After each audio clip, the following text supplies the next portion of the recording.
There's a saying on the spiritual path, as you think, so you become. So how does that work? You have a thought, that eventually leads to an action. That action becomes a habit. The habit creates your character, and your character determines your future or destiny. Let's look at a couple examples. Say your thought is you want something, and you're thinking to steal it. You think over and over again, oh, this is what I want, but initially you refrain, but eventually circumstances change and you get the opportunity to steal. Maybe it's some clothing that you admire. If you don't get caught, then you may think, oh, that wasn't so hard, even though you're very nervous to begin with. And so if the opportunity comes again, you steal again, and eventually this action of stealing becomes a habit. And so this habit leads you into a lifestyle or a behavior which forms your character. In this case, the character of a thief. And because of that, you may gravitate towards other thieves. You may join a gang. And so you start stealing as a gang. However, this stealing eventually determines your future, which is probably in jail or even killed if you're in a violent gang. So it all started off by always thinking about stealing. Conversely, if you have a more positive approach and you're thinking, say you wake up and you think, I'm going to help people wherever I can. This is your first thought. You decide, I'm just going to be of a service to humanity, to creation. And so you're continually thinking, I want to do service, I want to do service.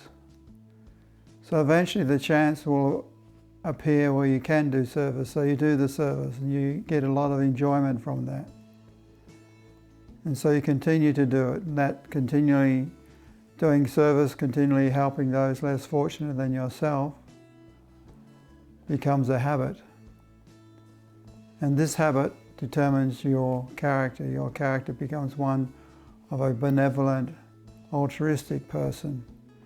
And of course this leads to your destiny of one who does great service to humanity, to this planet. And you get a lot of joy and fulfillment from this. No one is harmed by your actions.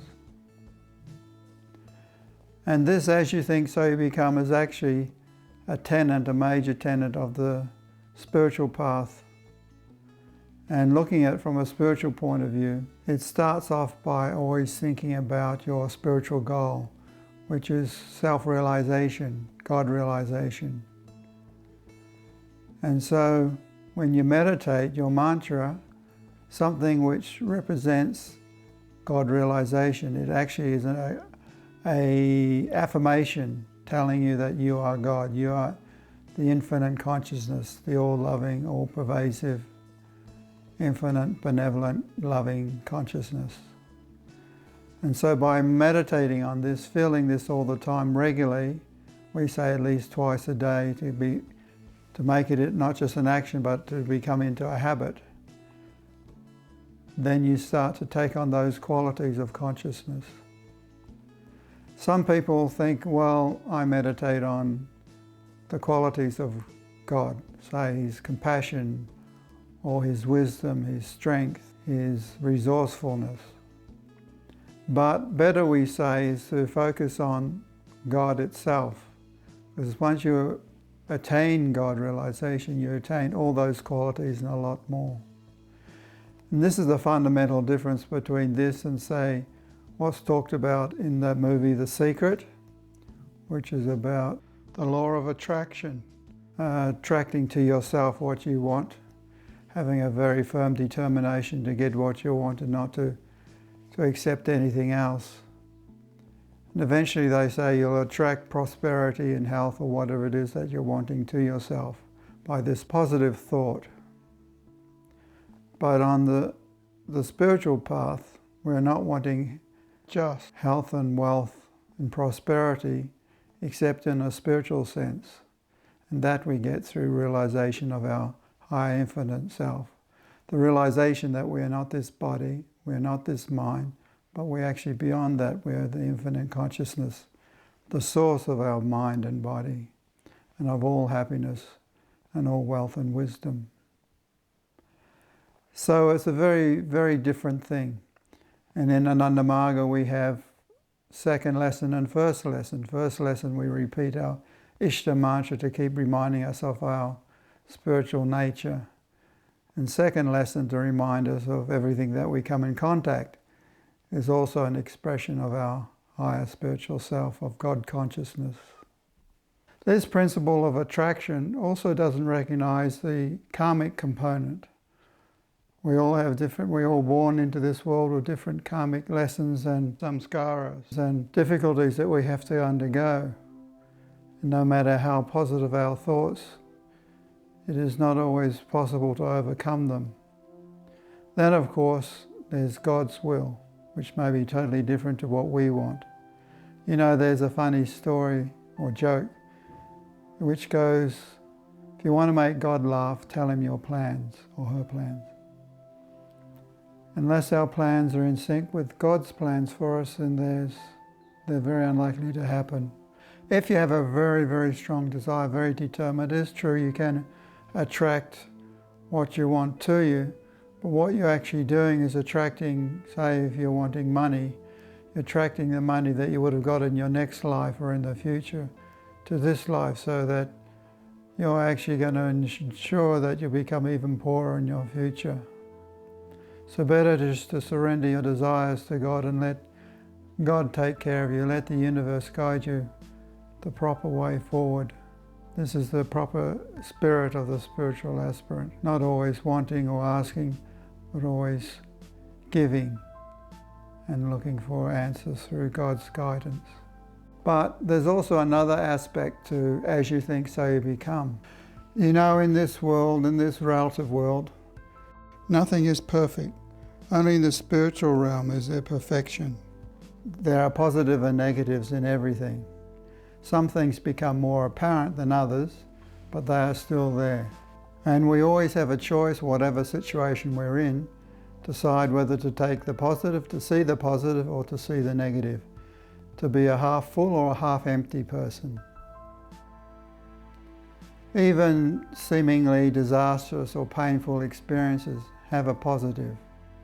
I was watching recently on TV where there was a big flood and all the community had got together to help everyone get on their feet. It seemed like the flood or the natural disaster had brought everyone together and brought them out of their selfish existence to come together and work for the collective good. So there was positives even in that disaster. But on the other hand, even positive situations can also have a negative. If things are too good in your life, then you become complacent. You don't appreciate what you have. One of the real negatives that we easily get caught up in is that of, when seeing the negatives of everything, to be vocal about that negative, to start criticizing. And there are some major problems from a spiritual point of view with criticism. Firstly, nothing new is created by it. But more importantly, our mind takes on the shape of that criticism. That criticism gets lodged in the mind. And so we start to take some of those qualities. And the more you criticize, the more those negative qualities get embedded into your mind. You start to take on those qualities. I'm sure you may have experienced criticizing someone for something, and then shortly after finding that you're doing it yourself. This is what has been happening, as your mind's taking on that quality. Better to always look to the positives of people. Everyone has good and bad sides. And so we're encouraged to always look to the good qualities of the person. Even if you find it hard, you have to try and look. If nothing else, see them as a manifestation of your higher self. One big problem that social activists, revolutionaries, people who want to change society have is, while fighting against social injustice, against exploitation, If they ideate too much, if they think too much about the negativities of what they're fighting against, they themselves will develop those qualities.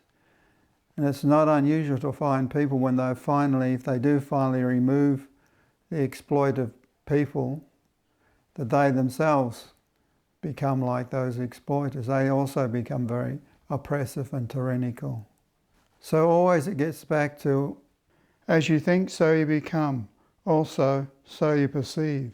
That's why our disciplines, our conduct rules, the 16 points, can create thoughts and habits which ultimately can lead to a spiritual character and finally our spiritual destiny. So we have to try and keep our minds positive, and the best way to do that is through spiritual ideation, realizing that everything is a play, everything is a manifestation of that loving cosmic consciousness.